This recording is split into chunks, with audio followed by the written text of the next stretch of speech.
Privés de Foire Exposition ces 2 dernières années, les Limougeaux reviennent doucement au Palais de la Bâtide. À l'entrée du palais, la ville de Limoges tient stand pour répondre en direct à ses administrés, mais également pour présenter certains métiers. Aujourd'hui, avec la restauration scolaire, on parle cuisine, mais aussi anti-gaspillage. On se rend compte qu'on n'est encore quand même pas assez connu des familles. Les familles qui mettent leurs enfants dans les cantines, dans les restaurants scolaires de la ville, ont des préjugés par rapport à ce qu'on peut faire. Ce n'est pas du fait maison à leurs yeux, alors que si, chez nous c'est du fait maison, c'est du frais, c'est de la qualité.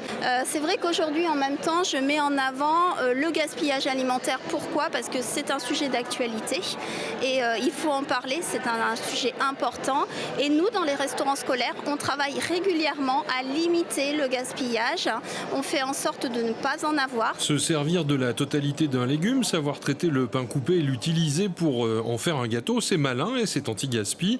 Les recettes sont à disposition à la Foire Exposition pour les réaliser tranquillement à la maison. On consomme la fan de radis. J'ai un de mes collègues, le restaurant scolaire de Bloom, qui a fait l'expérience la semaine dernière, pas plus tard que la semaine dernière. En plus, on a quand même du radis de qualité parce qu'on a des radis des espaces verts de la ville. On travaille en collaboration avec eux. On essaye d'avoir le plus de choses possibles avec eux. Mon collègue a fait un pesto de fan de radis, mais on peut faire aussi un velouté, un potage aux fans de radis.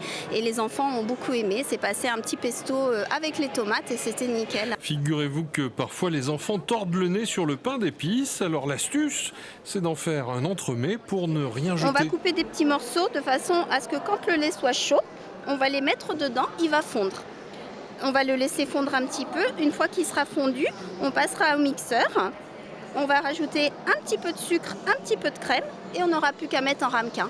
Et c'est bluffant comme recette parce que vous allez voir que quand ça sera froid, ça vous fait vraiment une texture de crème. Bon appétit bien sûr.